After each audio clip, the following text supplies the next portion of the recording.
Le M23, milice appuyée par l'armée rwandaise, poursuit chaque jour son offensive et chaque jour donc en RDC, des enfants sont exécutés, des femmes sont violées et des êtres humains sont torturés.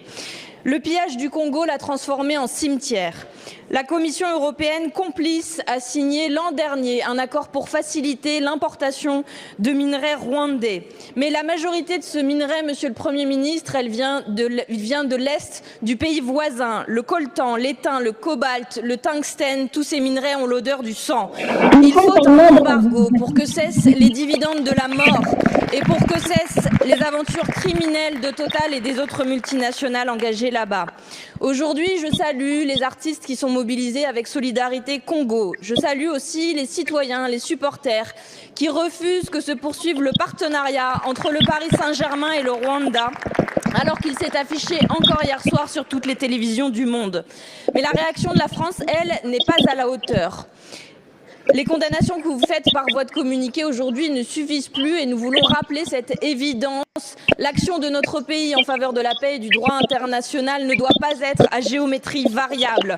En RDC, comme partout, les criminels de guerre doivent être poursuivis et jugés. En RDC, comme partout, les frontières doivent être respectées. Patrice Lumumba a écrit « Nous ne sommes pas seuls. L'Afrique, l'Asie, les peuples libres de tous les coins du monde se trouveront toujours aux côtés de millions de Congolais qui n'abandonneront pas la lutte tant qu'il y aura des colonisateurs et des mercenaires dans ce pays. » Monsieur le Premier ministre, pour être aux côtés des Congolais, la France doit agir. Pourquoi n'a-t-elle toujours pas convoqué l'ambassadeur du Rwanda comme l'ont fait les pays voisins? Pourquoi n'avez-vous pas pris de sanctions économiques contre le Rwanda comme nous vous l'avons demandé il y a plus d'un an maintenant? Indifférence généralisée de la communauté internationale, le bruit des balles siffle au Nord Kivu. L'Est du Congo est dévasté par une guerre depuis 30 ans. Des crimes contre l'humanité, des millions de morts. Des astres humanitaires, les chiffres de l'ONU sont accablants. Avec 7 millions de déplacés internes en 2024, 500 000 déplacés pour ce mois de janvier 2025. Les causes du conflit sont économiques. L'or, le coltan, le sous-sol congolais regorge de minerais stratégiques, minerais de sang, tant leur présence ont causé tant de morts. Nous ne pouvons pas fermer les yeux face aux violations du droit international, demeurer silencieux face au soutien militaire du Rwanda au M23. Rester sourds face aux appels des civils du plus grand pays francophone au monde. Des casques bleus des forces onusiennes sont morts. Les États-Unis demandent à leurs ressortissants de quitter la RD Congo. La Grande-Bretagne et la France appellent leurs ressortissants à quitter Goma, ville de 2 millions d'habitants. Mais où iront les civils alors que leur coltan continue d'être acheminé pour la fabrication de nos téléphones? Alors, allons-nous rester immobiles face à la crise subie par le pays disposant de l'une des plus grandes forêts du monde? Allons-nous rester sans rien faire alors qu'il y a des Français sur place? Nos compatriotes sont engagés dans des ONG pour venir en aide aux déplacés de guerre. Aujourd'hui, nos compatriotes sont bloqués à cause de la guerre. Nous leur apportons notre soutien. L'aéroport de Goma est sous contrôle de l'armée rwandaise et du M23. À Kinshasa, notre ambassade a été attaquée. Nous apportons notre soutien à nos diplomates et aux agents. Merci. À l'international, la parole de la France est devenue inaudible diplomatiquement à cause du « en même temps » du président.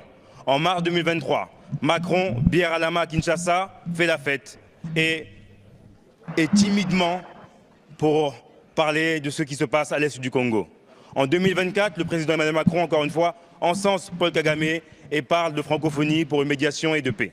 Alors, Monsieur le Ministre, allez-vous dénoncer l'accord de coopération militaire signé le 6 avril 2024 entre la France et le Rwanda? Allez-vous mettre des sanctions économiques et diplomatiques au Rwanda comme l'a fait l'Allemagne? Je vous remercie. Merci Madame la Présidente, Mesdames et Messieurs les députés, Madame la députée Clémence Guettet. L'offensive du M23 soutenue par le Rwanda à l'est de la RDC dans les Nord Kivu et Sud Kivu est inacceptable. Elle viole le droit international, la Charte des Nations Unies, l'acte constitutif de l'Union africaine. Elle a des conséquences humanitaires dramatiques dans une région qui compte désormais près de 7 millions de déplacés. Elle porte enfin atteinte à la stabilité de l'ensemble de la région. La position de la France est ferme. Nous condamnons l'offensive du M23 et le soutien du Rwanda. La position de la France a été constante. Nous le faisons depuis plus de 2 ans, notamment au Conseil de sécurité des Nations Unies. Les autorités françaises sont mobilisées sur tous les fronts pour une désescalade rapide et l'adoption d'un cessez-le-feu. Le président de la République et le ministre Barrot ont porté ces messages à plusieurs reprises auprès de leurs homologues rwandais et congolais. Au Conseil de sécurité, la France a porté la résolution adoptée à l'unanimité le 21 février qui condamne pour la première fois en des termes aussi clairs l'offensive du M23 et la présence rwandaise en RDC. C'est un message fort car unanime. À Bruxelles, nous avons soutenu l'adoption de nouvelles mesures restrictives pour faire pression sur les partis et revenir à un processus politique. Sur l'humanitaire, le ministère des Affaires étrangères est mobilisé pour renforcer l'accès en RDC des besoins élémentaires. Sur la question de l'aide au développement au Rwanda, nous avons mis en pause la signature de nouveaux projets. La priorité actuelle va à l'établissement d'une solution politique. Nous n'écartons aucune option en coordination avec nos partenaires.